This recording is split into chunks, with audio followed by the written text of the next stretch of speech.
The year was 2007. I had just entered college, and we decided to go on a big family trip together to Durango, Colorado. Oh, Hal, look at me with that haircut. There's my handsome brother, and of course my father, my mother filming.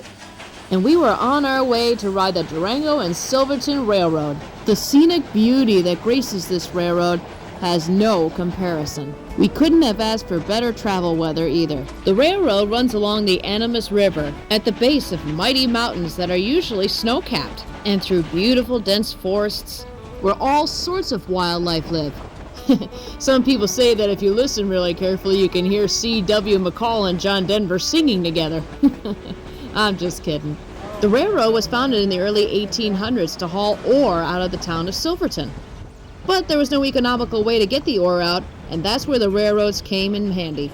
This railroad is different from most others because it is narrow gauge, meaning that it is a full working railroad, but it works on more narrower track gauges. This way it allows them to navigate through the tight curves in the mountains and ravines. Although I will say, looking down through the gorges as well, I got a little nervous when our car was really leaning when everybody was looking over the side to get their pictures. Well, can you blame me for being a little nervous? This actually wasn't my first time going to Durango and Silverton. My family had made the trip in the early 90s.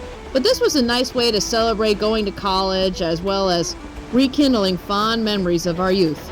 Now, the reason why I mentioned the music artist before is because C.W. McCall actually wrote a song called The Silverton. It became a very iconic song and many rail fans still love it. This is the town of Silverton. Now, you may think it doesn't look like much, but it's a really neat historic town.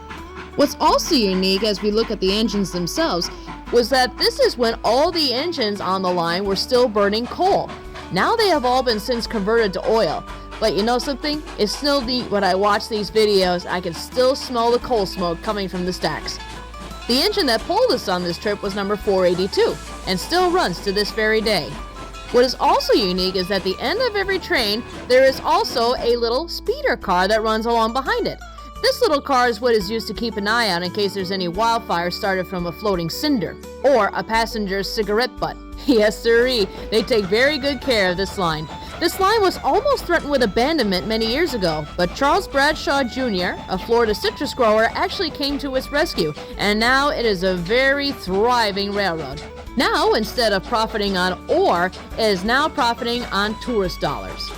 I highly recommend this line as it has loads of options for everybody, from hiking to biking, trail riding on horseback, wildlife photography, and of course, riding the rails. So if you're looking for a little taste of that out west feel and frontier adventure, come on down to the Durango and Silverton Narrow Gauge Railroad.